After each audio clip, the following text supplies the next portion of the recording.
45 minutes. That's how long 11-year-old Liam Carter stood chest deep in water cold enough to stop a grown man's heart in under 15. That's how long his thin arms held a 2-year-old girl above the surface while ice crystals formed on his eyelashes and his lips faded from blue to gray to something closer to white. That's how long he whispered a lullaby his dead mother once sang him, promising a child he'd never met that he would not let go. He kept that promise. The doctors would later call it impossible. The medical journals would use words like unprecedented and physiologically inexplicable. 17 specialists would examine his case and failed to explain how a malnourished homeless child survived conditions that should have killed him 3 times over.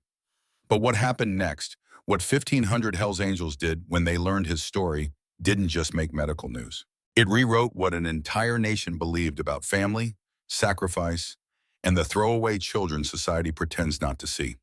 The morning of February 17, 2019 began with silence. Castle Rock, Colorado. 6:14 in the morning. The sun hadn't cracked the horizon yet, and the world existed in shades of gray and deep purple, the kind of pre-dawn stillness that made Liam feel safe in the only way he knew how. Invisible. He'd learned to love invisibility. 3 years on the streets had taught him that being seen meant being vulnerable. Being noticed meant being chased, questioned, reported. So he'd mastered the art of disappearing, of existing in the spaces between, of becoming part of the urban landscape that people's eyes slid right over without pause or recognition. His current hiding spot was beneath the Wolfsburg Road Bridge, a concrete shelf above the South Platte River where the water's constant whisper masked any sounds he might make in his sleep. He had lined the space with cardboard and a sleeping bag he'd found in a dumpster behind a sporting goods store. Slightly torn, missing its zipper, but warm enough if he curled up tight and didn't move too much during the night. The river ran 30 feet from his spot. It hadn't fully frozen despite a week of temperatures in the teens, and the sound of the current against the ice shelf was the closest thing Liam had to a nightlight. It kept him company in ways human voices hadn't for almost 3 years. He was 11 years old. He weighed 73 pounds, and in approximately 4 minutes, he would do something that defied every survival instinct his brutal life had taught him.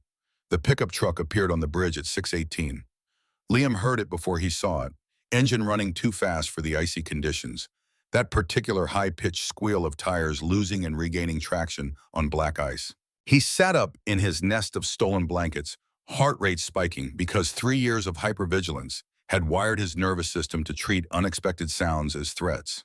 The truck, a silver Ford that investigators would later trace to 23-year-old Tyler Ashford, hit the guardrail at approximately 51 miles per hour. The barrier held for almost a full second. Metal screamed against metal. The sound cut through the morning air like a blade, sharp and terrible, and final. Then something gave, something buckled, and the truck was airborne. Liam watched it fly. Time stretched the way it does in moments of absolute crisis, each frame distinct, examinable, frozen in the amber of traumatic memory.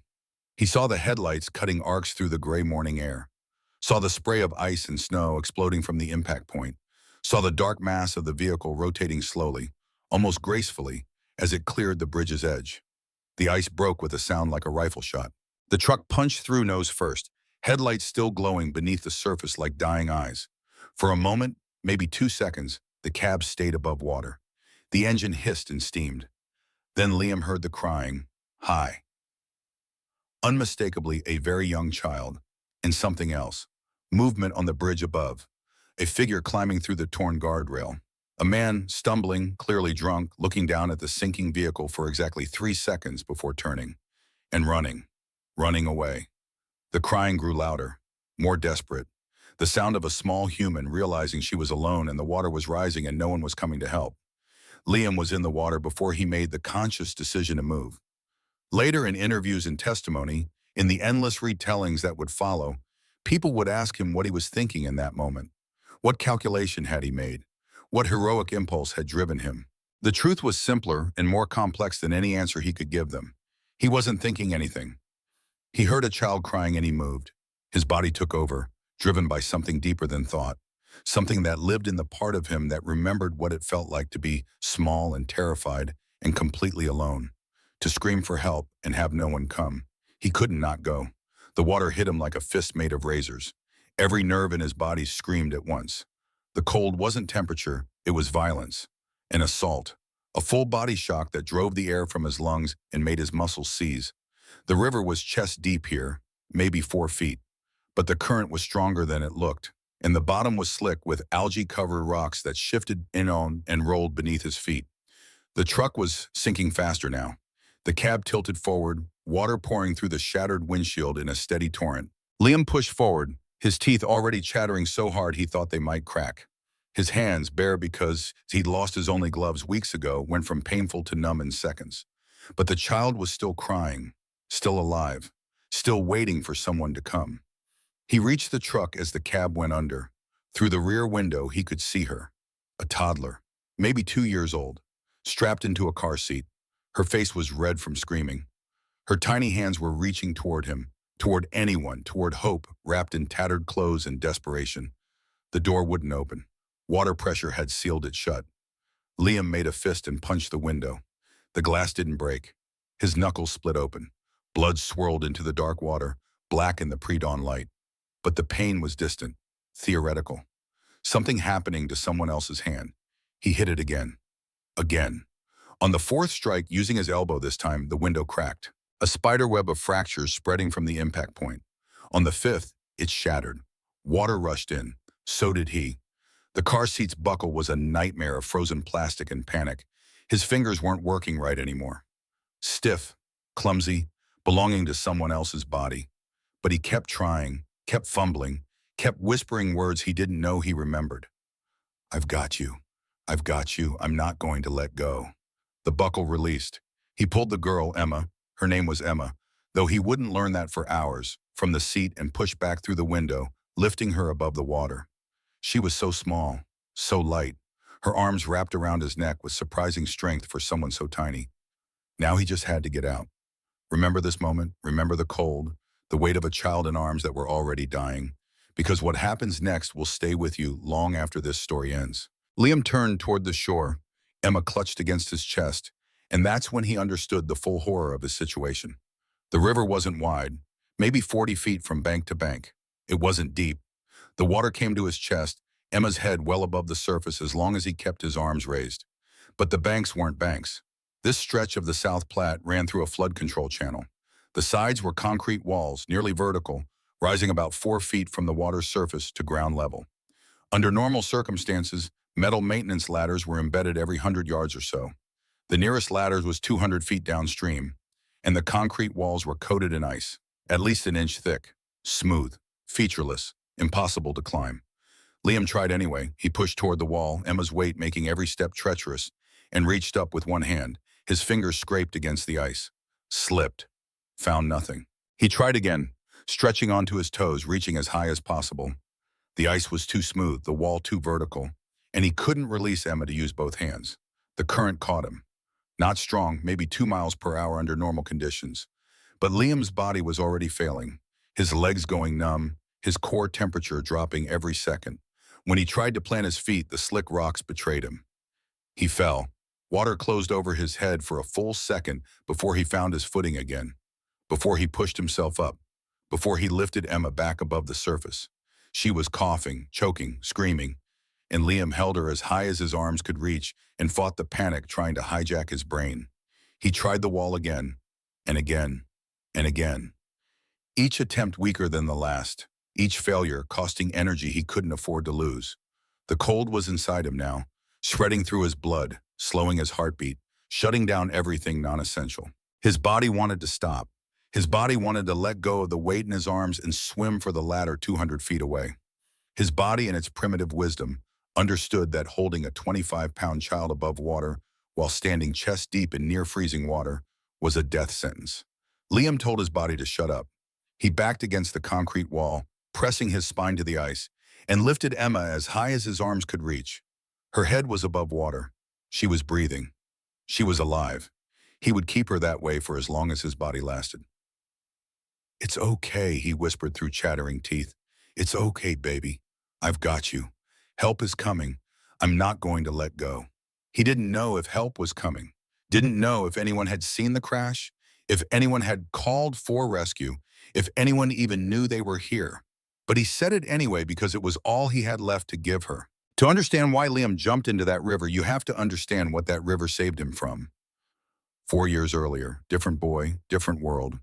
Liam was 7 and his universe was made of small, perfect things. The smell of his mother's drugstore perfume. Cheap, but to him it smelled like safety. The sound of her voice singing him to sleep. The weight of her hand in his when they walked to the bus stop. She called him my brave boy, even when he was scared of thunderstorms. They lived in a group home on the outskirts of Denver. Not ideal, but Sarah Carter was doing everything right. 18 months clean, parenting classes completed. 2 gym, saving for the apartment that would finally be their own. The fire started at 3:17 in the morning on a Tuesday in March. Investigators later determined it began in the basement. Faulty electrical panel. The building's owner had been warned 17 times. 17 official complaints. 17 inspections that never resulted in repairs because the owner had connections and the tenants were people society didn't care about protecting. The fire spread fast, faster than anyone expected. Liam's room was on the second floor. His mother's was next door. She came through the smoke and the screaming and the chaos, her hand finding his in the darkness. My brave boy. The hallway was impassable. Flames licking up the walls. Smoke so thick Liam couldn't see his own hand in front of his face. Sarah found a window, looked down at the 8-foot drop to frozen ground below. Jump, I'm right behind you. Liam jumped. He landed wrong, twisted ankle, something popping in his knee. But he was out, he was safe. He turned around, looked up at the window, waited for his mother to follow. The window filled with orange light and black smoke. He heard her scream, one long, terrible sound that would live in his nightmares forever. That would echo through every quiet moment for the rest of his life. That would make him understand, at 7 years old, that sometimes the people you love most can be ripped away, and there's nothing you can do but stand and watch and scream. And then the scream stopped, and there was only fire. A firefighter caught him trying to go back in, carried him away while he screamed and fought and begged. They found her body on the second-floor landing, 10 feet from the window. She'd been so close. The building's owner received a fine of $12,000. No criminal charges, no jail time, no consequences that meant anything. Sarah Carter was 29 years old. Her son was 7. And his world went from small and perfect to vast and empty and utterly without mercy.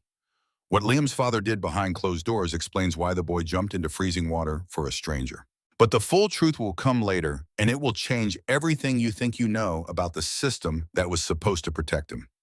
After the fire, Liam entered foster care. First placement lasted 3 weeks, second lasted 2 months, third lasted 4 months. Each failure added notes to his file: anxiety, trust issues, difficulty forming attachments, making him harder to place, making him the kind of child caseworkers learned to avoid because success was unlikely and failure hurt too much. Then his biological father reappeared. Daniel Carter had been absent Liam's entire life, a name on a birth certificate, nothing more. But the fire made the news, and something that might have been guilt or might have been opportunity brought him back. The court was delighted, a biological parent willing to take custody, a file that could finally be closed, a success story for the annual report. Liam moved into his father's trailer on his 9th birthday. What happened there in that trailer over the next 11 months, Liam never fully described to anyone. What is known, what was documented in eventual court proceedings is this: Daniel Carter was addicted to methamphetamine. Daniel Carter had connections to people who paid money for access to children. Daniel Carter treated his son not as a human being to be loved, but as an asset to be exploited. The details remain sealed. The nightmares do not. Liam escaped on a night in October, 3 weeks past his 10th birthday. He waited until his father was unconscious, needle still in arm, and walked out the front door with nothing but the clothes on his back and a photograph of his mother tucked into his pocket. He never went back. He never reported what happened. He simply vanished into the streets of Denver and taught himself to survive. For 14 months, Liam existed in the spaces society pretends don't exist. Slept under bridges, in abandoned buildings, in gaps between dumpsters. Learned which shelters were safe and which weren't. Which adults could be trusted, almost none, and which alleys to avoid after dark. The Social Services Department received 43 separate reports about homeless children in the Denver area during this period. 43 citizens who saw kids sleeping rough, teachers who noticed students with no fixed address, police who picked up minors and flagged them for follow-up. All 43 reports were closed without investigation. The director of Child Protective Services, Jonathan Pierce, had implemented an efficiency initiative 3 years earlier. It meant ignoring any case without immediate political consequences. Homeless children had no advocates, no parents calling congressmen, no lawyers threatening lawsuits. They could be safely ignored. Jonathan Pierce received a performance bonus every quarter for reducing case backlog. 43 children remained on the streets while he collected those bonuses. Liam was one of them. But here's the thing about Liam Carter. The streets didn't break him. They changed him, hardened him, ate him in ways no child should age. But they didn't destroy the thing his mother had planted in those first 7 years. He helped people, a homeless 11-year-old with nothing, and he found ways to give, showed new street kids where to find safe spots, shared food when he had it, sat with people who were sick or withdrawing, stayed with them through the worst because he knew what it felt like to be alone in the dark. One of the people he helped was George, 53, former paramedic, diabetic, living under Interstate 25 after losing everything. George was working his way back, and in exchange for Liam's help, he taught the boy things: how to check for a pulse, recognize shock, perform CPR. Why? Liam asked once. George looked at him with something like recognition, like he could see the future written in this small boy's eyes. Because someday you'll be somewhere, and someone will need help, and no one else will be coming. When that happens, you'll want to know what to do. Liam learned. He never forgot. And on a frozen February morning, standing in water that was killing him, holding a stranger's daughter above the surface while his body screamed for him to let go, he finally understood what George had been preparing him for. Someone needed help. No one else was coming, and Liam Carter refused to let go. 10 minutes in the water, that's when the pain peaked, when his body was still fighting the cold, still generating heat, still capable of feeling what was happening to it. Liam's muscles cramped and spasmed, random bursts of agony shooting through his legs and core.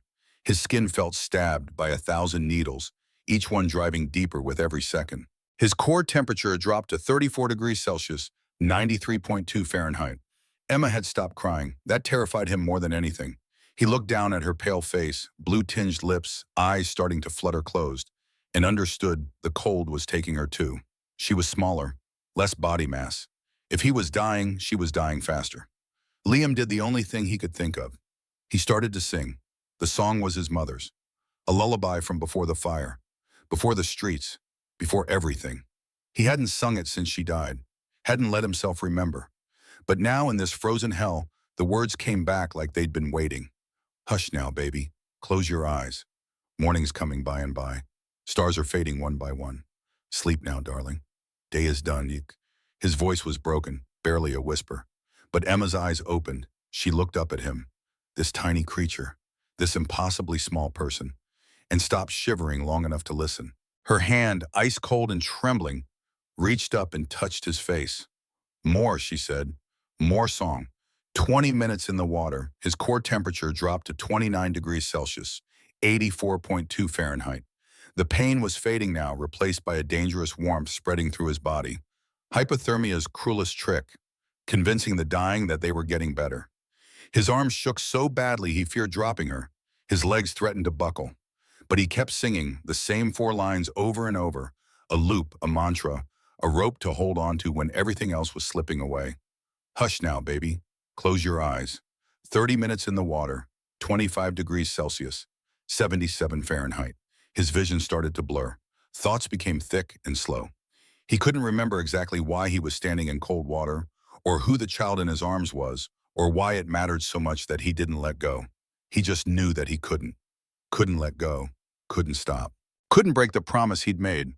I'm not going to let go, he whispered over and over, a prayer and a promise and a desperate plea to a body that was shutting down. I'm not gonna let go. I'm not gonna let go. 40 minutes in the water, 24 degrees Celsius, 75.2 Fahrenheit. His heart was barely beating. His lungs were barely working. The ice had crawled up his chest, his neck, into his brain. He couldn't feel his arms anymore. Couldn't feel the weight of the child. Couldn't feel anything except a distant, fading certainty that he had to hold on. He was still singing, barely, a breath, a whisper, fragments of melody escaping lips that had forgotten how to form words. Sleep now, darling. Day is 45 minutes. A commuter on the bridge saw the broken guardrail and called 911 at 6:23. First responders went to the wrong location initially, a half-mile downstream where the channel was deeper.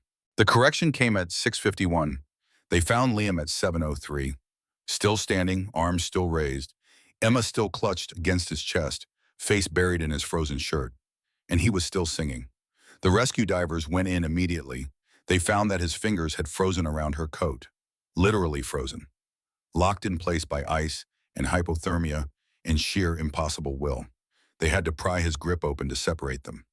In the ambulance, the paramedic checked his core temperature, 23 degrees Celsius, 73.4 Fahrenheit. Normal is 98.6. The paramedic looked at his partner and said three words that would echo through medical conferences for years. This kid's dead. But he wasn't. Not yet. The man who would become Liam Carter's father sat in a hospital waiting room with blood on his hands. Not metaphorical blood, real blood. The blood of a boy he'd never met, transferred from frozen skin to calloused palms when paramedics had to physically pry Liam's grip from Emma's coat. Marcus Stone, president of the Denver chapter of the Hells Angels, former Marine with 3 combat tours, a man who had buried friends and faced death without flinching, stared at his hands and couldn't stop shaking. His daughter was alive. That fact hadn't penetrated yet. Doctors had said the words, stable condition, expected recovery, remarkably good prognosis. But Marcus couldn't process them. All he could see was the image burned into his brain. Emma being carried from an ambulance, wrapped in emergency blankets, face blue, eyes closed, impossibly small, and next to her on a second stretcher, a boy who looked like death had already claimed him. Marcus touched the medallion at his throat, small silver circle worn smooth by years of handling, containing a single lock of auburn hair. Claire's hair, his wife's hair. The only thing he had left of her besides the daughter she'd died bringing into the world. Protect her, Claire had whispered, hand growing cold in his. Promise me, whatever it takes. Whatever it takes, he'd sworn. And he'd failed. Marcus wasn't supposed to cry. His father had beaten that out of him by 12. The Marine Corps reinforced the lesson. The club expected its president to be iron, unbreakable, a rock against which chaos could crash without effect. But sitting in that waiting room, surrounded by antiseptic smell and the soft beeping of distant monitors, something cracked inside his chest. He kept seeing the boy's hands. The paramedics had shown him briefly before rushing both children inside. Liam's hands, small hands, a child's hands, torn to shreds, knuckles split, white bone visible, glass embedded in palms, frostbite already blackening fingertips. He punched through a car window, one paramedic had said, voice awed, bare hands. Must have hit it 4 or 5 times before it broke. To save Emma, the stranger's child, a girl he'd never met, and this boy, this small, broken, clearly homeless boy in rags that wouldn't keep a dog warm, had destroyed his own hands to reach her, had stood in killing water for 45 minutes, had held her above the surface while his body died around him. Marcus didn't understand. He'd seen heroism, Fallujah, Ramadi, men doing incredible things for brothers. But that was different. Soldiers trained for sacrifice, bound by brotherhood forged in blood. This boy had none of that. Nobody. Nothing. A ghost, a throwaway child society had discarded like garbage. And he'd given everything for a stranger's daughter. The emergency department doors swung open. A doctor emerged, white coat, tired eyes, clipboard clutched to chest. She scanned the room and her gaze settled on Marcus with that particular expression medical professionals reserve for conversations they don't want to have. Mr. Stone. Marcus stood, his legs felt uncertain beneath him. Your daughter is stable, core temperature back to normal. Vitals strong, children are remarkably resilient. I expect full recovery with no lasting effects. Relief hit like a physical force. Emma was okay. His baby would survive. What about the boy? The doctor's expression shifted. Cautious optimism drained away, replaced by something Marcus recognized from too many military hospitals. The look before they tell you your friend isn't coming home. The boy's situation is complicated. Complicated how? His core temperature on arrival was 23 degrees Celsius, 73.4 Fahrenheit. Normal is 37. She paused. By every medical standard, he should not have survived. His heart stopped twice in the ambulance. We've restarted it, stabilized cardiac function. But the concern now is his brain. What are you saying? When body temperature drops that low, blood flow to the brain is severely reduced. Extended hypoxia, oxygen deprivation, causes irreversible damage to neural tissue. She met his eyes. This boy was in that water 45 minutes. His brain went without adequate oxygen for most of that time.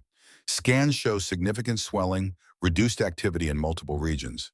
She chose her next words carefully. My recommendation is to discuss discontinuing life support. The kindest thing would be to let him go peacefully. The words hung between them, clinical and final. Something shifted inside Marcus. The thing cracking finally broke through. No, excuse me, I said no. You're not turning off any machines. You're not letting him go. You're going to fight for him like he fought for my daughter. Mr. Stone, I understand this is emotional, but you need to understand that damage is almost certainly irreversible. Even if he survived, he would likely never regain consciousness. And even if he did, Marcus stepped closer, not threatening, but not backing down. That boy held my daughter above water for 45 minutes. His hands are shredded to bone because he punched through a window to reach her. He didn't know her. He didn't owe her anything. His voice cracked, and he refused to let go. So you're going to refuse to let go too. Every treatment, every protocol, every experimental procedure that exists. Because if there's even a 1% chance he wakes up, I need to look him in the eye and thank him for saving my daughter's life. The doctor was quiet for a long moment. The experimental protocols are expensive, not covered by insurance. And without knowing the boy's family, I'll pay whatever it costs. It could be hundreds of thousands of dollars. And even then, I don't need guarantees. Marcus touched the medallion. I just need you to fight. Can you do that? Dr. Rachel Bennett studied him. Something changed in her expression. Clinical distance softening into something more human. I can do that. I'll assemble a team. We'll try ECMO. Extracorporeal membrane oxygenation, our best chance for severe hypothermia cases. Thank you. Don't thank me yet. She turned to leave, then paused. That boy, whoever he is, wherever he came from, he's the reason your daughter's alive. 23 years in medicine, and I've never seen anything like what he did. She met his eyes one more time. I didn't think it was possible. The name Tyler Ashford meant nothing to Marcus until a police detective said it 3 hours later. Detective Maria Santos found him in the hospital cafeteria, staring at a cup of coffee he hadn't touched. She was 40-something, tired eyes that had seen too much, and she carried herself with the careful neutrality of someone who'd learned that delivering bad news required a certain kind of emotional distance. Mr. Stone, may I sit? Marcus nodded. He'd been expecting this. The questions, the investigation, the slow machinery of justice grinding into motion. We've identified the driver, Santos said, flipping through a notebook. Tyler Ashford, 23 years old. She paused. The kind of pause that meant the next words mattered. Son of Congressman Richard Ashford. Marcus went very still, the coffee cup forgotten, the ambient noise of the cafeteria fading into background static. The congressman, yes, sir. Vehicle registration came back when we pulled the truck out. Mr. Ashford was apparently driving under the influence when he lost control. Where is he now? We don't know. Santos's jaw tightened. He fled the scene. Warrant's been issued, but the detective hesitated. Marcus could see her choosing words carefully, weighing what she could say, what she should say, what the rules allowed versus what justice demanded. But what? Congressman Ashford's office has already contacted the sheriff. There may be some complications in pursuing the arrest. Marcus felt familiar rage kindling, the kind that had gotten him into trouble before, the kind that made his hands curl into fists and his vision narrow to a single point of focus. He knew how this worked. Wealthy and connected playing by different rules. Children's crimes erased by phone calls and political pressure. Justice delayed until public attention moved elsewhere, and the whole thing could be quietly buried. This man left my daughter to die, crashed his car with a 2-year-old inside and ran. And you're telling me there might be complications. I'm telling you how these things sometimes go. Santos met his eyes, not saying I agree with it. She slid a card across the table, her personal cell number written on the back. You didn't get this from me. But Tyler Ashford checked into Wilderness Recovery Center in Aspen. 11 p.m. last night. Daddy's hiding him in a luxury rehab while he figures out how to make this disappear. Marcus took the card, said nothing, his mind already working through possibilities. Consequences. The line between justice and revenge, and whether that line still mattered when a child was involved. Santos stood to leave. For what it's worth, Mr. Stone, I hope that boy makes it, what he did. She shook her head. I've been doing this job 20 years. Never seen anything like it. Marcus made the first call at 4:17 that afternoon. David Morrison answered on the second ring. Dutch to everyone who mattered. Vice president of the Denver chapter. Closest friend Marcus had. A man he'd trusted with his life more times than either of them could count. Brother, Dutch, I need you. Name it. Get the word out. Emma's okay, but there's a boy in ACU who saved her. Homeless kid, 11 years old. Held her above water 45 minutes in freezing temperatures. Doctors want to pull the plug. I'm fighting it, but I need help. The line was quiet for 3 seconds. How much help? All of it. Dutch didn't hesitate. Consider it done. By 6 that evening, 23 motorcycles filled the hospital parking lot. By 8:57, the sound of engines idling created a constant low rumble that vibrated through the building's foundation. Hospital security didn't know what to do. This wasn't a threat, wasn't a protest. Just men on bikes, standing vigil. By midnight, the number had grown to over 200. They came from across Colorado, from Wyoming and Nebraska, from New Mexico and Kansas. Members streaming in from chapters Marcus had never met. Word had spread through the network with the speed of wildfire. A boy saved a president's daughter. A throwaway child society had abandoned. And he was dying while doctors talked about cost-benefit analysis and quality of life. The Brotherhood answered. They filled the parking lot, overflowed onto streets, lined up machines in gleaming rows of chrome and black leather. They didn't make trouble, didn't start fights, just gathered. A silent army that understood loyalty ran deeper than blood. Marcus stood among them as the moon rose, looking at faces he'd ridden with for decades. Hard faces, scarred faces, faces society looked at and saw only threat. But he knew what else was there. Brother. Marcus turned. Dutch stood with arms crossed, gray beard catching the moonlight.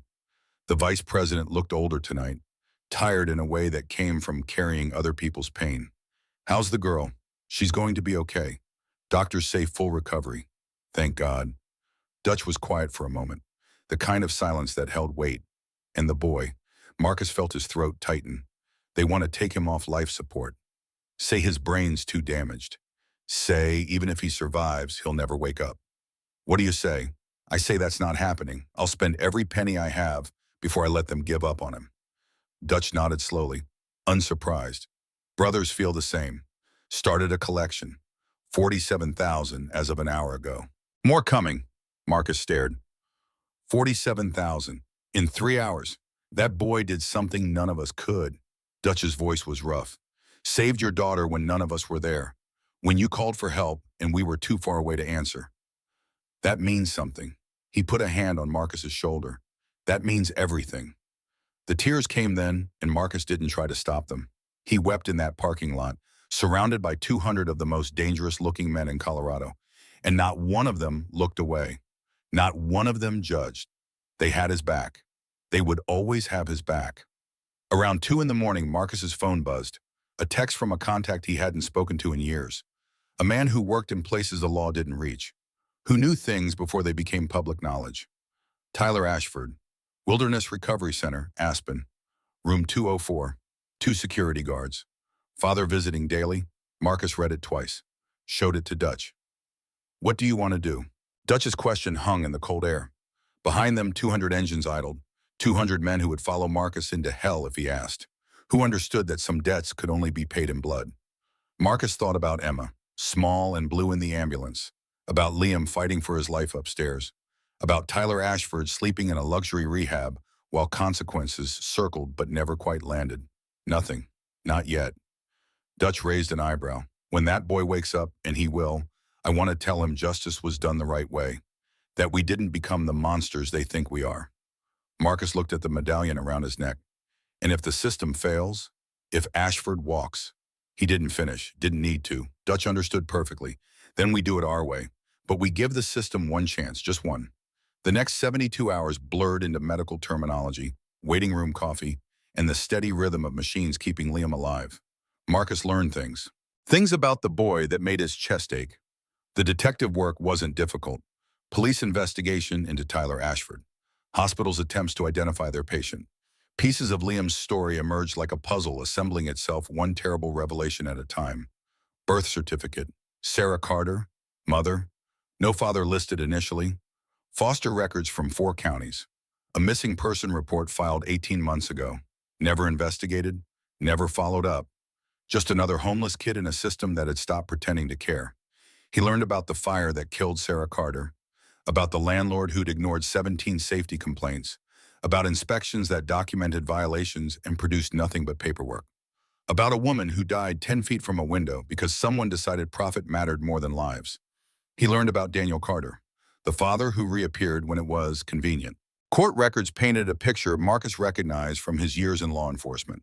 Addiction, exploitation, a predator wearing the mask of family, and he learned about Jonathan Pierce, Director of Child Protective Services, a bureaucrat who'd closed 43 cases involving homeless children over 3 years. 43 reports from teachers, police, concerned citizens, all filed away, all ignored, all sacrificed to efficiency metrics and performance bonuses. Each revelation hit Marcus like a blow. This boy, this child who'd risked everything for a stranger's daughter.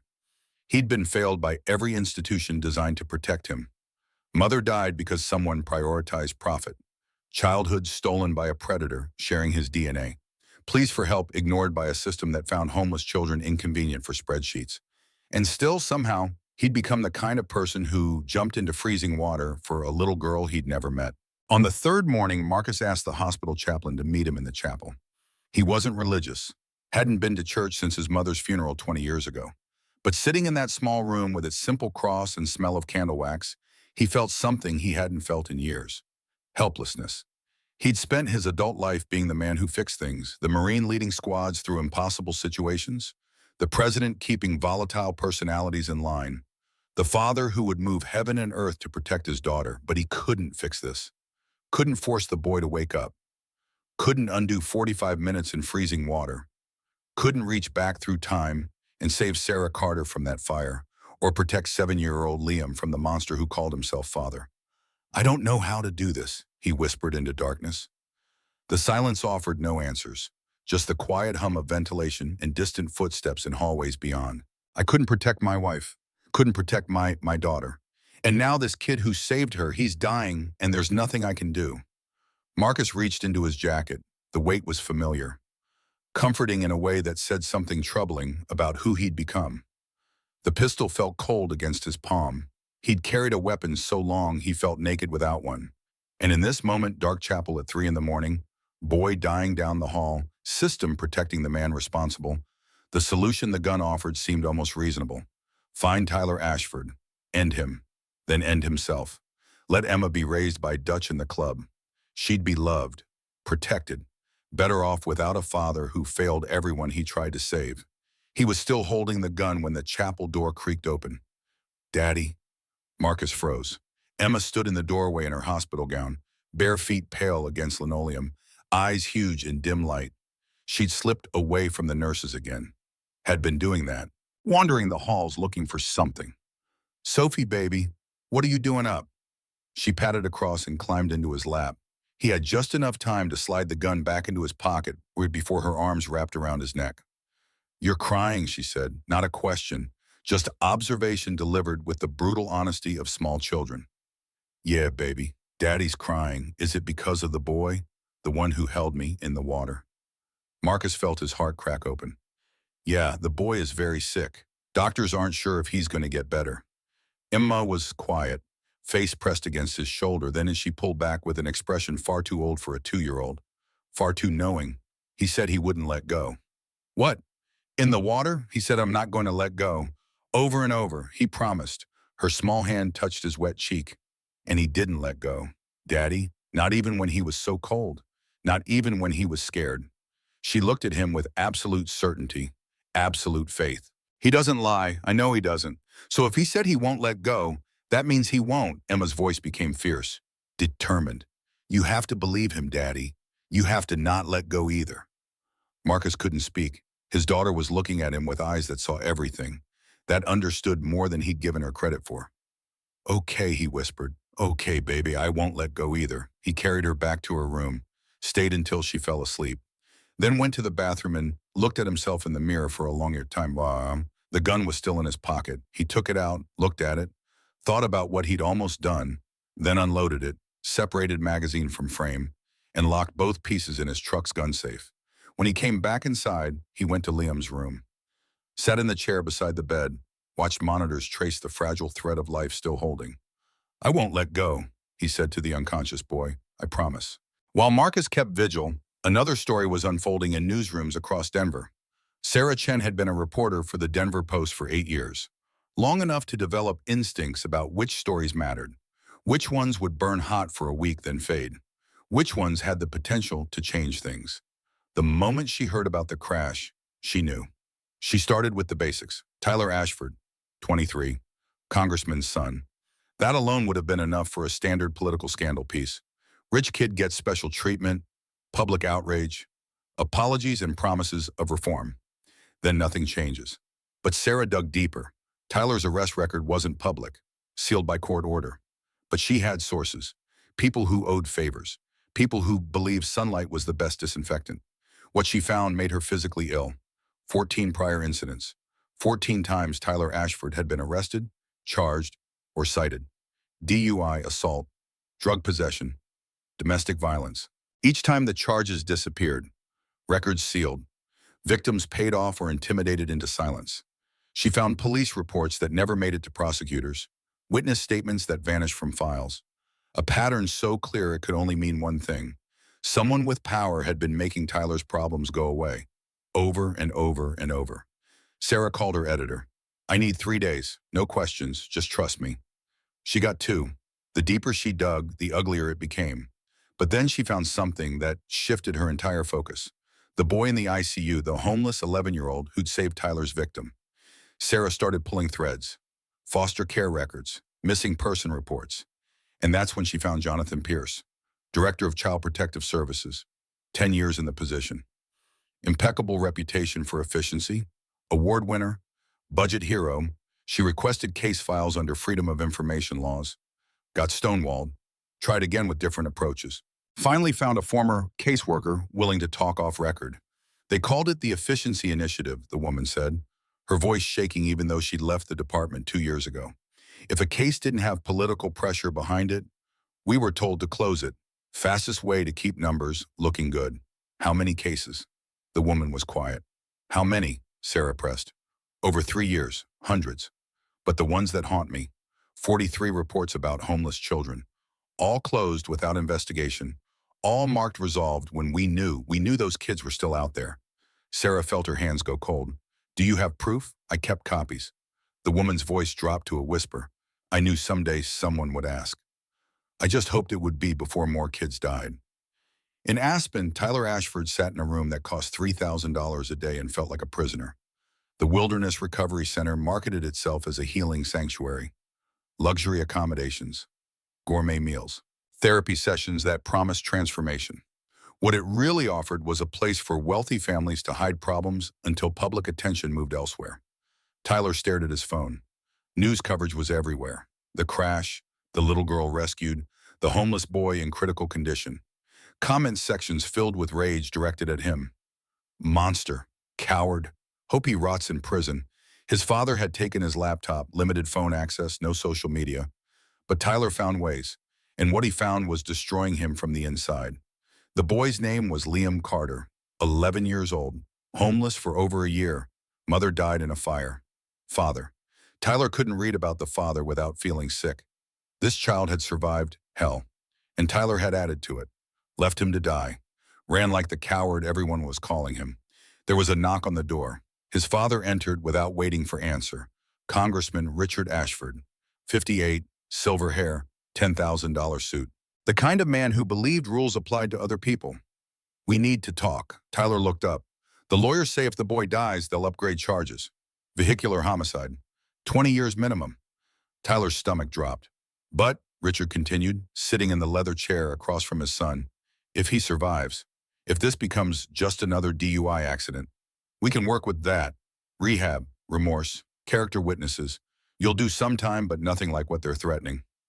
Tyler stared at his father. So you're hoping he dies? Richard's expression didn't change. I'm hoping we can manage this situation to the best possible outcome for our family. Tyler felt something break inside him. I left a baby to drown, Dad. I climbed out of that car and I saw her and I ran. How is there a best possible outcome from that? Richard leaned forward. You made a mistake. You were impaired. You panicked. But you're my son, and I protect my own. That's what family does. Tyler looked at his father, really looked at him, and understood for the first time that the man sitting across from him wasn't interested in justice or morality or doing the right thing. He was interested in winning, and Tyler was just another problem to be managed. Day 5 began with hope. Liam opened his eyes at 6:43 in the morning. The fluorescent lights of the ICU burned through 14 days of unconsciousness. His gaze drifted across ceiling tiles, monitors, IV lines snaking into his arms. Then it landed on Marcus Stone, who had fallen asleep in the bedside chair and jerked awake at the change in the heart monitor's rhythm. For a long moment, they just looked at each other. The man who had been a stranger 5 days ago. The boy who had saved his daughter. Hey, Marcus said softly, leaning forward. Hey, kid, can you hear me? Liam's lips moved. No sound at first. Throat raw from the breathing tube removed the day before. But he tried again. Emma. That single word, his daughter's name. The first thing this boy said after nearly dying. It hit Marcus like a freight train. Tears spilled down his cheeks before he realized he was crying. She's okay, he managed. Sophie's fine. You saved her. You saved my little girl. Something like a smile flickered across Liam's cracked lips. His eyes started to close. Rest, Marcus said. You rest now. I'm not going anywhere. The doctors were cautiously optimistic. Brain activity improving. Motor responses present. Talk of moving Liam out of ICU within the week if progress continued. Marcus allowed himself to believe the worst was over. He was wrong. At 9:17 that afternoon, Liam suffered a massive cerebral edema. One moment he was sleeping peacefully. The next, monitors were screaming, nurses rushing in, someone shouting for a crash cart. Marcus was pushed into the hallway, and through the window he watched them work, injecting medications, adjusting machines, doing everything modern medicine could do to fight death. It wasn't enough. At 2:41, Dr. Rachel Bennett emerged with an expression Marcus knew too well. He'd seen it on military surgeons, on chaplains delivering notifications, on anyone tasked with telling someone the person they loved was gone. His brain is swelling faster than we can control it. We've induced a coma to reduce pressure, but the damage is extensive, more extensive than we initially realized. What does that mean? Even if he survives the next 48 hours, there's very high probability of permanent brain damage, loss of motor function, cognitive impairment, possibly a persistent vegetative state. Marcus felt the chapel calling again. The weight of the gun he'd locked away. What's the probability he comes through intact? Dr. Bennett hesitated. 23 years of medicine had taught her that hope was sometimes crueler than honesty. 0%. By every metric, every case study, every statistical model, the probability that this boy wakes up with normal brain function is 0. 0. The word hung like a death sentence. Marcus thought about Emma's words. He said he wouldn't let go. He doesn't lie. Then your metrics are wrong, Marcus said quietly. Your case studies don't account for this kid. He held my daughter above water 45 minutes when your models say he should have lasted 10. Broke through a car window with bare hands when that should have been impossible. Survived a core temperature that should have killed him 3 times over. Mr. Stone, I don't want probabilities. Marcus met her eyes. I want you to fight. Can you do that? Fight for him like he fought for Emma. Dr. Bennett was quiet. When she spoke again, her voice was different, softer. There's an experimental protocol, ECMO. We use it for severe hypothermia, but we've never tried it on someone with this degree of brain involvement. Around-the-clock monitoring, specialists, equipment from Denver General. Do it. It's not covered by insurance. The cost, I don't care about cost. I'll sell my house, my bike, everything I own. Just give him a chance. Something shifted in Dr. Bennett's expression. Clinical detachment cracked, and beneath it, Marcus saw something unexpected. Shame.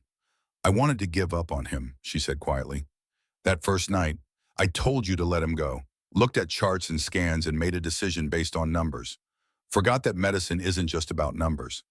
She straightened, like a soldier preparing for battle. I won't make that mistake again. I'll assemble the team, start ECMO tonight, and I will personally monitor him as long as it takes. Thank you. Don't thank me yet. Thank me when he wakes up. The next 6 days were the longest of Marcus Stone's life. He barely left the hospital. Slept in waiting room chairs, showered in staff locker rooms when Dutch brought clean clothes. Emma had been discharged on day 3, healthy and whole, but came back every day with her grandmother to sit beside Liam's bed and hold his hand through the rails. She talked to him, told him about her toys, her favorite cartoons, the dog she wanted, described sunsets from her grandmother's porch, the taste of ice cream, the way snow looked on mountains in morning light, and every day before leaving, she leaned close to his ear and whispered the same thing. You promised, don't forget. The Brotherhood kept vigil outside. Numbers fluctuated, some had to return to jobs and families, but never fewer than 50 bikes in that lot. They brought food for hospital staff, helped elderly patients find their cars, gave directions to lost visitors, fixed a nurse's motorcycle that wouldn't start, shoveled snow from the emergency entrance during a storm. The most helpful gang of terrifying men I've ever seen, one nurse called them. On day 9, something changed. Marcus was dozing when the heart monitor's rhythm shifted. Not an alarm. It's in my arm. Something subtler, different from the mechanical steadiness of the past week. He sat up, looked at the screen, looked at Liam. The boy's eyes were moving beneath closed lids. REM sleep. Brain activity that hadn't been present since the edema.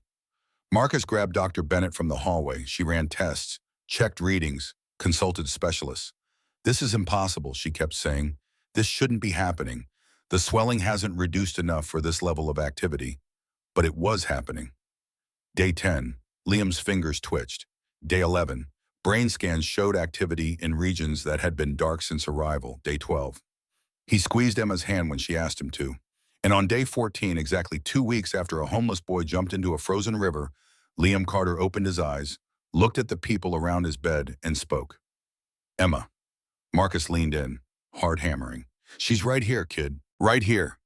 Emma climbed onto the bed against every protocol, but no one stopped her. She pressed her face against Liam's shoulder. You kept your promise, she said.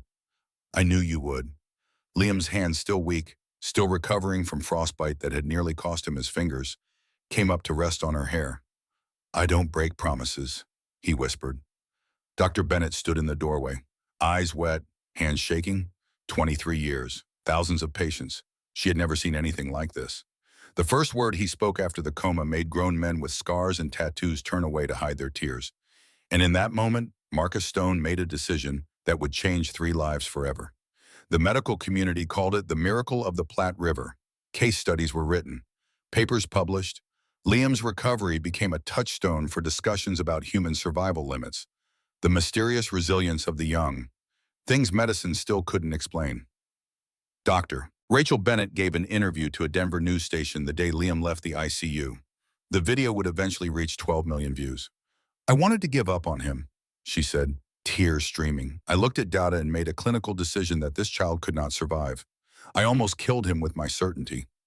She paused, collecting herself. But his father, she caught herself, the man by his side every day. Mr. Stone, he refused to accept it, told me to fight. And I'm so grateful because Liam Carter taught me something I'd forgotten after 23 years. What's that? That miracles aren't things that happen to us. They're things we fight for, things we believe in even when all evidence says we're wrong. Her voice broke. That boy believed he could save a girl in a frozen river, and he did. The least I could do was believe he could survive. The interviewer leaned forward. What would you say to other doctors who face similar decisions? Dr. Bennett wiped her eyes. I'd say don't let statistics rob you of hope. Don't let experience make you cynical. Every patient is more than numbers on a chart, and sometimes the most important thing we can do is refuse to give up even when everything tells us to. She looked directly at the camera. Liam Carter taught me that.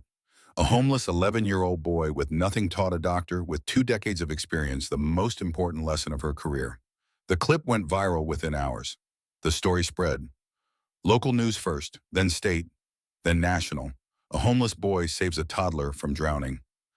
45 minutes in freezing water, survives impossible odds, fighting for his life in a Colorado hospital. Details emerged, each adding fuel to growing public interest. The fire that killed his mother, the father who betrayed him, the system that abandoned him, the 43 reports ignored, and through it all, the image capturing the nation's imagination. A small boy in rags standing in killing water, holding a stranger's child above the surface, refusing to let go. But it wasn't just the rescue that gripped people. It was what came after. On day 17, Sarah Chen's article hit the front page of the Denver Post. The 43 Forgotten. The headline was simple. The content was devastating. She laid it all out. Names, dates, case numbers, 43 reports about homeless children filed with Child Protective Services over 3 years. 43 calls for help from teachers, police officers, concerned citizens, all closed without investigation, and all marked resolved when the children remained on the streets. And at the center of it all, Jonathan Pierce, director of CPS, the man who'd implemented the efficiency initiative, who'd received quarterly bonuses for reducing case backlog while children slept under bridges and in abandoned buildings. Sarah included internal emails, budget reports showing the bonuses, testimony from former caseworkers who'd been ordered to close cases without investigation. One email in particular became infamous. Pierce writing to his staff, focus resources on cases with visibility. Low-profile situations can be administratively resolved. Administratively resolved. Bureaucratic speak for ignored. And she included Liam's story, a boy who'd fallen through every crack the system had created, who'd survived despite being abandoned by everyone meant to protect him, who'd become a hero while the bureaucrats who failed him collected their rewards. The public reaction was immediate and volcanic. By noon, the hashtag the 43 Forgotten was trending nationally. By evening, protesters had gathered outside the CPS offices. By the next morning, the state attorney general announced a formal investigation. Jonathan Pierce was placed on administrative leave pending the outcome. But the story didn't stop there. Sarah's follow-up piece dropped 2 days later. This one focused on Tyler Ashford, the congressman's son, the man who'd left a baby to drown and fled the scene. She detailed the 14 prior incidents, the arrests that never became charges, the records sealed by court order, the pattern of protection that had allowed Tyler to hurt people without consequence for years. She found victims willing to talk. A woman Tyler had assaulted outside a bar in Denver, her jaw broken in 3 places, paid $50,000 to drop charges and sign an NDA. A man he'd hit while driving drunk 3 years ago. Spinal injuries that ended his career as a carpenter. Also paid off. Silenced. People who'd been bought or threatened into accepting that justice didn't apply to them. And she connected the dots to Congressman Richard Ashford. Campaign donations from wealthy families whose children had also avoided consequences. Votes on bills that benefited law enforcement unions willing to look the other way. A web of corruption that stretched far beyond one reckless son. The internet did what the internet does best. They found everything. Old photos, social media posts Tyler had deleted, videos from parties showing him drinking and bragging about getting away with things. Every piece of evidence that proved this wasn't a tragic accident, but the inevitable result of a system that protected the wealthy and connected. One video showed Tyler laughing about a DUI arrest that disappeared. My dad made some calls. Boom, like it never happened. The video was viewed 8 million times in 2 days. Congressman Ashford's office released a statement expressing concern and sympathy for the boy injured in the tragic accident involving my son. It backfired spectacularly. Tragic accident became a meme, a symbol of everything wrong with how the powerful treated consequences. Within hours, the phrase was being used mockingly across social media. Comedy shows picked it up. Late-night hosts tore it apart. One comedian summed it up perfectly. A tragic accident is when a tree falls on your car. This was a drunk guy leaving a baby to die. There's a difference. The pressure became unbearable. The arrest happened on day 19, 4:37 in the afternoon. Tyler Ashford had been moved from the Aspen rehab to his father's home in Cherry Hills Village, a gated community where average homes cost $3 million and residents expected their privacy respected by law enforcement. They were disappointed. FBI agents, not local police, not the sheriff's department that had been slow-walking the investigation, arrived with a warrant and a media escort carefully arranged by someone who understood the value of public spectacle. Later, people would speculate who tipped off the press. Marcus never confirmed or denied. But Dutch Morrison was seen smiling that day for the first time since the accident. The footage showed everything. Tyler Ashford led from a mansion in handcuffs, face cycling through confusion, fear, then dawning realization that his father's protection had finally failed. Congressman Richard Ashford trying to block agents, threatening lawsuits and career consequences until one agent calmly informed him that obstruction would result in his own arrest. "Do you understand what you're doing?" the congressman shouted. "Do you have any idea who I am?" The agent's response became legendary. "Yes, sir. You're the father of a man who left a 2-year-old to drown. Now please step aside or you'll be arrested too. And behind them, visible through mansion gates, a crowd. Hundreds of people, some with signs, some with cameras, all chanting a single word. Justice, justice, justice. Tyler was charged with vehicular assault, child endangerment, DUI, and leaving the scene of an accident involving injury. The prosecutor, newly elected, unbeholden to political machinery that had protected the Ashfords for decades, announced she would seek maximum sentence, 25 years. But Tyler wasn't the only one facing consequences. Sheriff Michael Torres, who dragged his feet after receiving calls from the congressman's office, found himself under investigation by the state attorney general. Evidence was damning: emails, phone records, a paper trail of political pressure and willing compliance. One email from Torres to his deputy read, "Congressman wants us to slow walk the Ashford case. Give it minimum priority." He resigned before the investigation completed, would eventually plead guilty to corruption charges. 7 years federal prison. And Jonathan Pierce faced the most serious charges of all, 12 counts of criminal negligence resulting in harm to a minor. The prosecution argued his efficiency initiative had directly contributed to the suffering of dozens of children, including Liam Carter. They presented evidence of bonuses received. Reports closed without investigation. Children who had died or been seriously harmed while his department looked away. The trial lasted 3 weeks.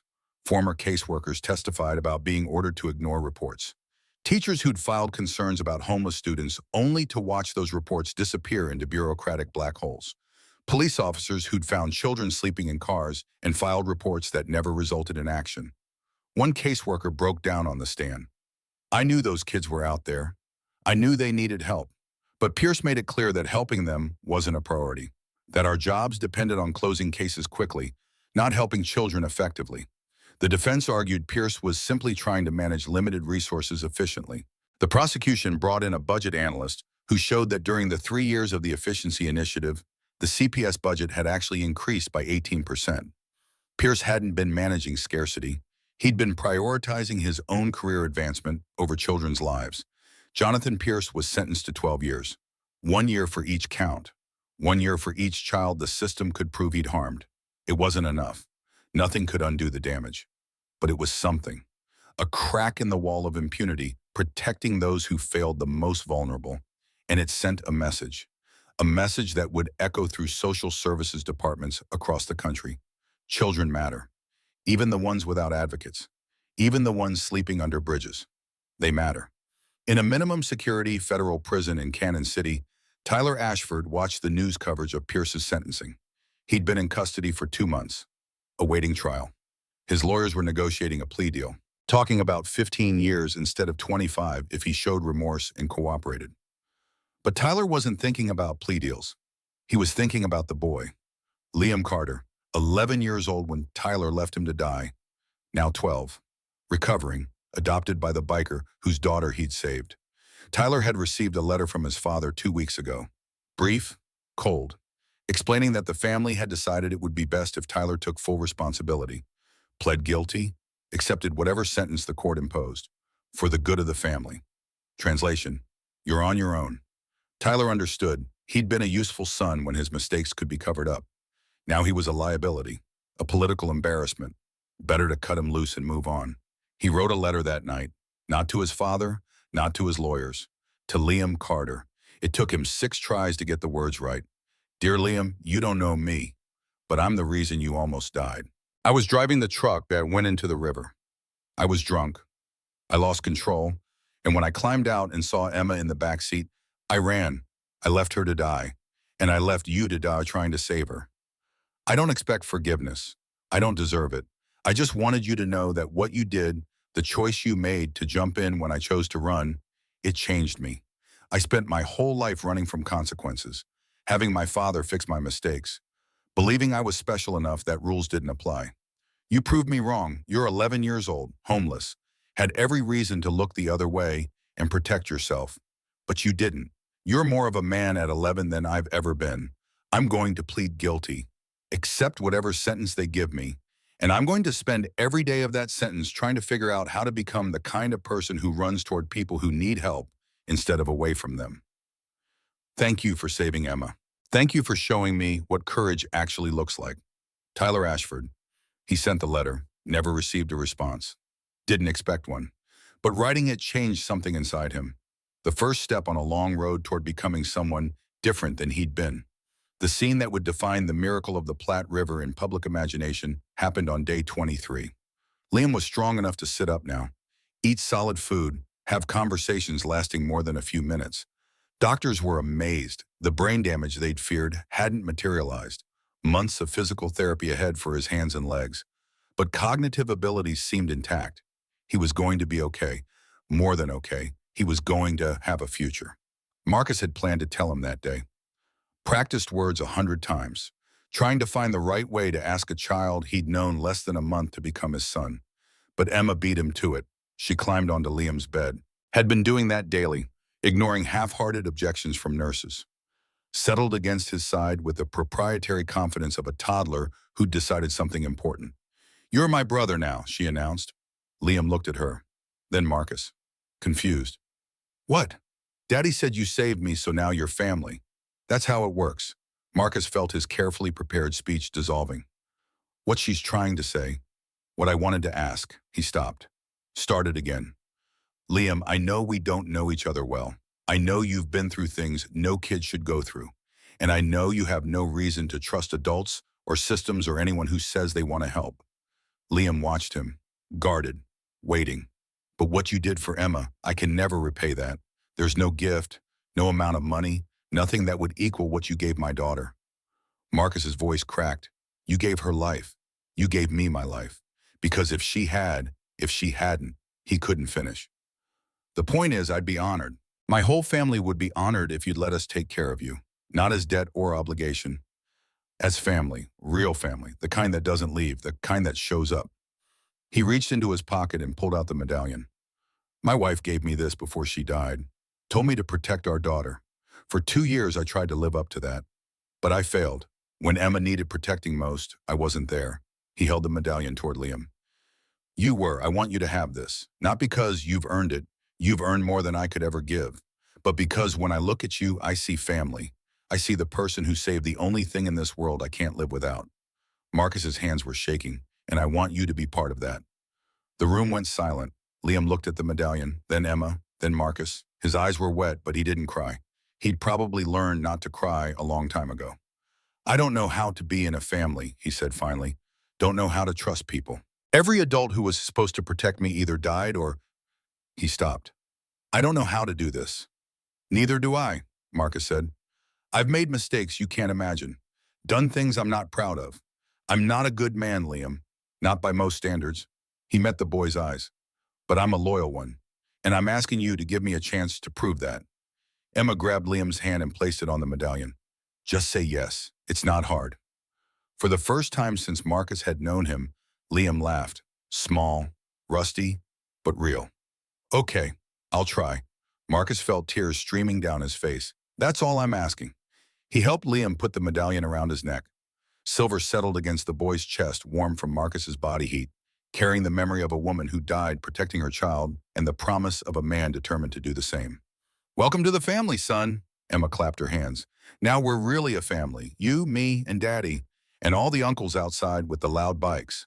Liam smiled, still tentative, still learning how. "All of them." Emma nodded seriously. "They're your family too now. That's a lot of uncles." Marcus laughed through tears. "Yeah, kid. You just inherited about 200 uncles who would ride through hell for you." Liam touched the medallion. "I don't know what I did to deserve this." Marcus put his hand over Liam's. "You survived. You kept fighting. You refused to let go. That's all any of us can do." The official adoption would take 3 months to process. But the real ceremony happened on day 25 in the hospital parking lot. 1,523 motorcycles. Verified by local police who'd closed 3 surrounding streets to accommodate overflow. Also verified by Guinness World Records, whose representative had been sent when someone realized this gathering might qualify for largest motorcycle gathering at a medical facility in recorded history. It did. Bikers from 47 states, from Canada, from Germany and Australia, international chapter members who'd heard the story and felt compelled to be present. They filled the parking lot, spilled onto sidewalks, lined streets for blocks. The sound of 1,500 engines idling was thunder that never ended, a constant rumble that vibrated through the building's foundation and made windows shake. Hospital administration had initially objected, concerned about noise, about disruption, about the optics of having hundreds of bikers surrounding their facility. Then one of the nurses spoke up. "These men have been here every day for 3 weeks. They brought us food when we were too busy to leave. They helped patients find their way. They shoveled snow during the storm. They've been nothing but respectful." She looked at the administrator. "And they're here for a boy who saved a little girl's life. If we can't make space for that, what are we even doing?"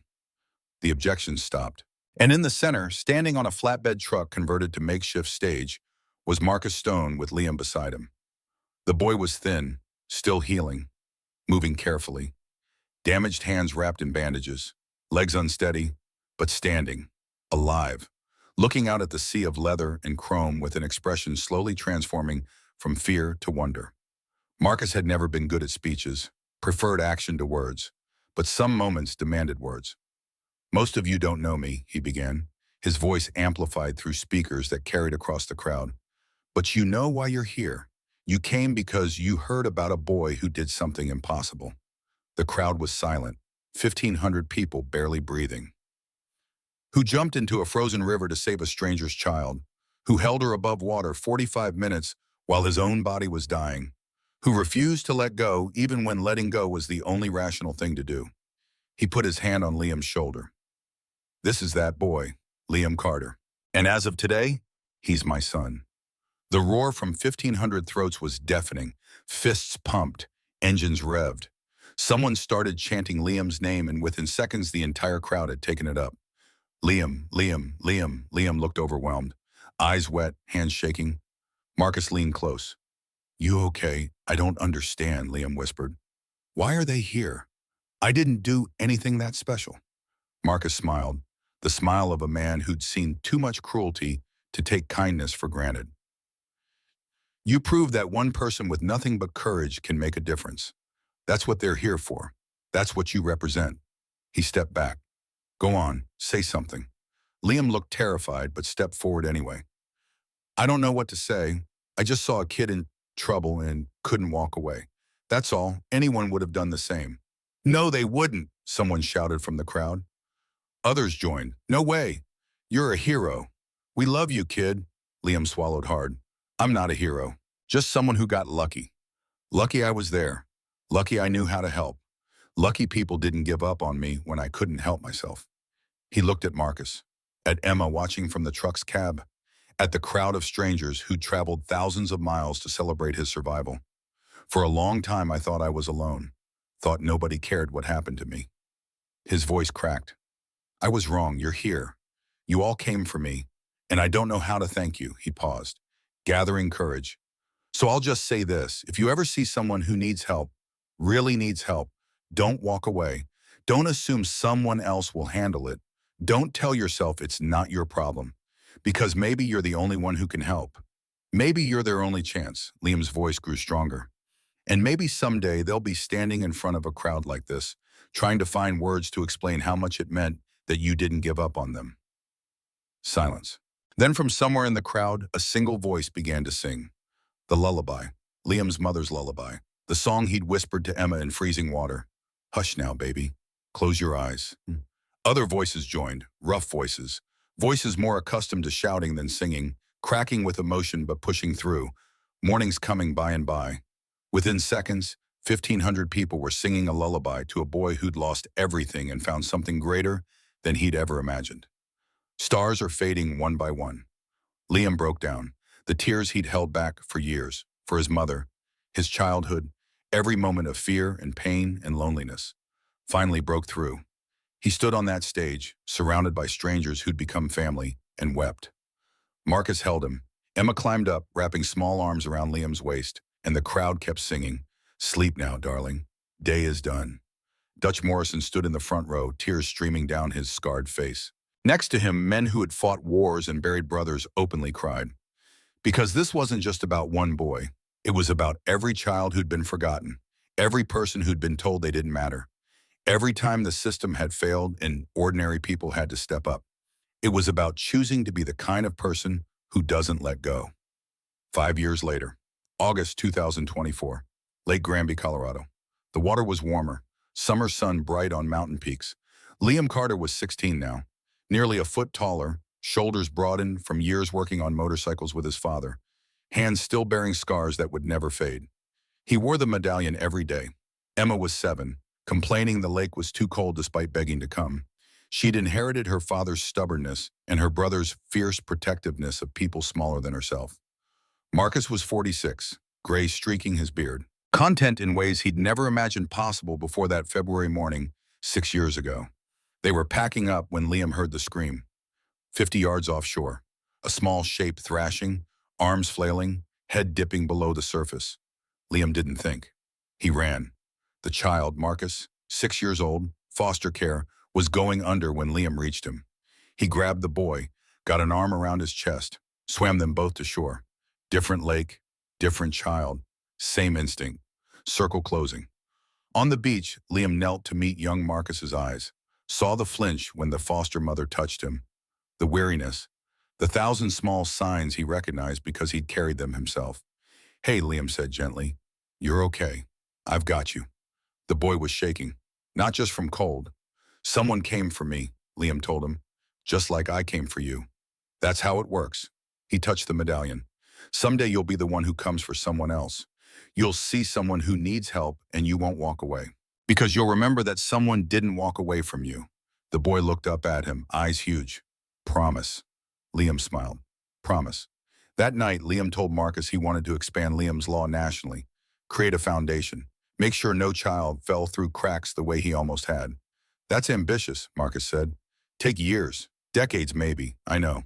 Marcus smiled in the darkness. "Good. Then you're ready." The Liam Carter Foundation launched in 2025. By 2033, the National Carter Child Protection Act had passed, mandatory response protocols for every state, funding for caseworkers, accountability measures that made it impossible to ignore reports about children at risk. At the White House signing ceremony, a reporter asked what Liam remembered most about the river. "The cold," he said. "My body telling me to let go, and deciding I wasn't going to." "Any regrets?" "No. That decision to hold on when everything said let go, that's who I am." In the years that followed, the dominoes continued to fall. 2028. Tyler Ashford served his 9th year of a 25-year sentence. He would eventually express genuine remorse, work with at-risk youth from prison, try to undo some fraction of the harm he'd caused. His letter to Liam remained unanswered, but Liam kept it. Sometimes redemption isn't about forgiveness. Sometimes it's about becoming different. 2031. Jonathan Pierce died in prison. Natural causes, no one attended his funeral. But his name became a cautionary tale in social work programs across the country. 2041. Richard Ashford never held office again, lost his congressional seat in the next election, became a lobbyist, made money, but never regained the power he'd once wielded to protect his son from consequences. 2048. Dr. Rachel Bennett retired after spending her final years volunteering at free clinics, telling everyone who would listen about the boy who taught her miracles were real. She would say until her dying day that meeting Liam Carter was the most important moment of her medical career. 2053. Marcus Stone passed away at 70. 2,000 Hells Angels attended his funeral. Largest gathering for a single member in club history. He was buried with his wife's photograph and a letter from Liam that read simply, "You kept your promise. Thank you for not letting go." Emma became a pediatric emergency physician, told young patients about her brother who held her above freezing water, taught her that miracles weren't magic, just ordinary people refusing to quit. Liam lived a long life, married, had children, never stopped wearing the medallion. On the day he died, his daughter found a note tucked inside his journal. "Don't let go. Whatever you're facing, whoever you're saving, don't let go. Miracles aren't magic.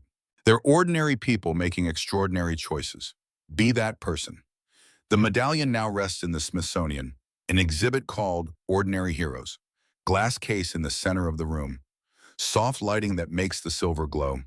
The inscription beside it reads, "A reminder that family is not blood. It is the choice to never let go." Visitors pause.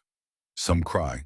Well, remember, a homeless boy who became a son, a biker who became a father, A moment in freezing water that changed 3 lives and reminded an entire nation what it means to refuse surrender.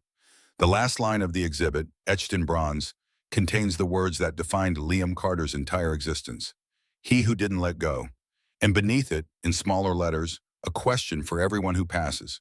When someone needs help and no one else is coming, will you be the one who refuses to let go? The answer, Liam would say, determines everything, not just who you save, but who you become. End.